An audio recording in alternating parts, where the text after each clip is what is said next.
তিনটে বেহাল অবস্থার হাল ফেরাতে হবে।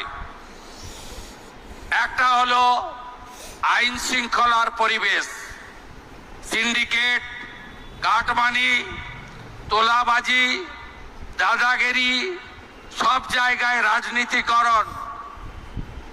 এই জায়গা থেকে আমরা 2 মাসে বেরিয়ে এসেছি অনেকটা, আমরা অনেকটা বেরিয়ে আসতে পেরেছি, এটা আমরা কন্টিনিউ করব। আর ডানকুনিতে লম্বা লাইন করে ট্রাকে কেউ হাত পাতে না। লাক্সকোজির কারখানায় এসে মে মাসের 4 তারিখের পরে কেউ আসেনি যে আমার মান্থলিটা দিয়ে দিন। আশা করি আপনাদের অভিজ্ঞতার পরিবর্তন হচ্ছে। Industry friendly, business friendly environment তখনই তৈরি হয় যখন আইন শৃঙ্খলা ঠিক থাকে। এক্ষেত্রে এই সরকার শিল্পপতি, বিনিয়োগকারী, বিজনেসম্যানদের সাথে ছিল, আছে, ভবিষ্যতেও থাকবে। এতটুকু চিন্তা করবেন না। দুটো একটা ছোট্ট ঘটনা, সাথে সাথেই কোথাও শ্রমিকদা, কোথাও আমার হস্তক্ষেপ হয়েছে, আমরা ব্যবস্থা নিয়েছি। আমাদের সংকল্পপত্র, আমরা যে কথাগুলো বলে মানুষের আশীর্বাদ নিয়েছি, এই ক্যাম্পেইনকে লিড করেছেন যশস্বী প্রধানমন্ত্রী নরেন্দ্র মোদীজি। সেখান থেকে এই সরকারের কোনো বিচ্যুতি হবে না, আমি প্রথম বলে রাখলাম। আরো দুটো বিষয় রয়েছে। এই রাজ্যকে শক্তপোক্ত দাঁড় করাতে গেলে এই রাজ্য রেভিনিউতে প্লাস ছিল। এই রাজ্য তামিলনাড়ুর থেকেও ভালো, গুজরাটের থেকেও ভালো অর্থনীতি ছিল। লেফট ফ্রন্টের আমলে তারা যেদিন ছেড়ে রেখে চলে যায়, 2 লক্ষ কোটি টাকা ঋণের বোঝা, এখন 8 লক্ষ কোটি টাকা ঋণের বোঝা।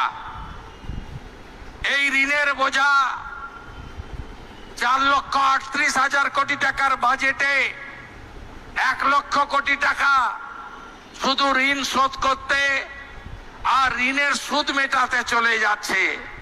এই 1 লক্ষ কোটি টাকা থাকলে আরো ফ্লাইওভার, আরো রোড ওভারব্রিজ, আরো ইরিগেশন প্রজেক্ট, আরো স্মার্ট ক্লাসরুম, আরো ভালো সুপার স্পেশালিটি হসপিটাল, আরো অনেক কিছু করতে আমরা পারতাম। এই জায়গা থেকে বেরিয়ে আসতে গেলে আমাদের নিজস্ব রেভিনিউ বাড়াতে হবে, রাজস্ব বাড়াতে হবে। রাজস্ব তখনই বাড়বে যদি ইনভেস্টমেন্ট আমরা বেশি করতে পারি। লাক্সকোজির এই কারখানায় শুধু 600 কোটি ইনভেস্ট হচ্ছে তা নয়, 9,000 জনের এমপ্লয়মেন্ট হচ্ছে তা নয়, 1,000 কোটি টাকা বছরে রেভিনিউ আর্নিং বাড়বে এই কারখানা তৈরি হলে। এটাও আমাদের রাজ্যের পক্ষে খুব প্রয়োজন। তৃতীয়ত, চারিদিকে কাজ চাই। 2 কোটির বেশি শিক্ষিত বেকার, 1 কোটি ছুঁই ছুঁই পরিযায়ী শ্রমিক বাইরের রাজ্যে, সবাই কাজ চায়। আশা বেড়েছে, ভরসা বেড়েছে।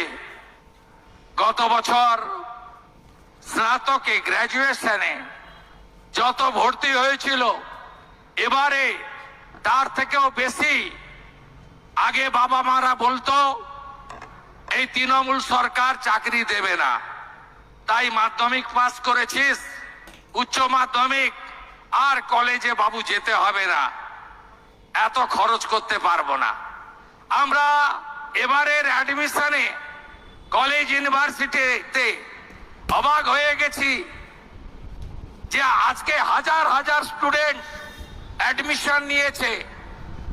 অর্থাৎ গার্ডিয়ানরা ভরসা করতে শুরু করেছেন যে উচ্চ শিক্ষা নেওয়া দরকার, কারণ বিজেপি সরকার এসেছে, কাজ পাবেন, কাজ হবে। সব সরকারি কাজ দিয়ে বেকারত্বের সমস্যা সমাধান করা যায় না। এই সরকার ত্রিস্তরীয় এমপ্লয়মেন্ট দিতে চায়।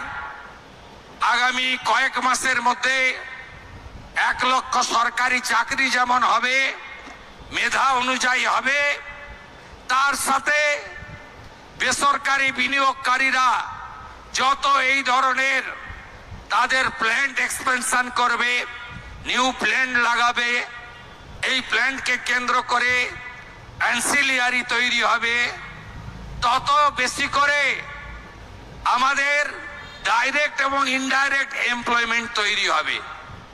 তৃতীয়, অনেক ছেলে মেয়েরা চায় লিমিটেড ইনকামের চাকরি করব না, ব্যবসা করব, পরিশ্রম করব, লোন নেব, লোন শোধ করব, আর তার মাধ্যমে অনেক টাকা রোজগার করব। তাই আমাদের সরকার প্রধানমন্ত্রী পিএমইজিপি থেকে, মুদ্রা যোজনা থেকে, স্বরোজগার যোজনা থেকে, আমরা খাদি বোর্ডের নানা সাবসিডি ওরিয়েন্টেড লোন থেকে, আমরা এমএসএমই সেক্টর নানাভাবে সরকার গ্যারেন্টার থাকবেন, সফট লোন, অল্প ইন্টারেস্টের লোন আমরা দিয়ে এই রাজ্যে শুধু লাখপতি দিদি নয়, লক্ষ লক্ষ গুড বিজনেসম্যান আমরা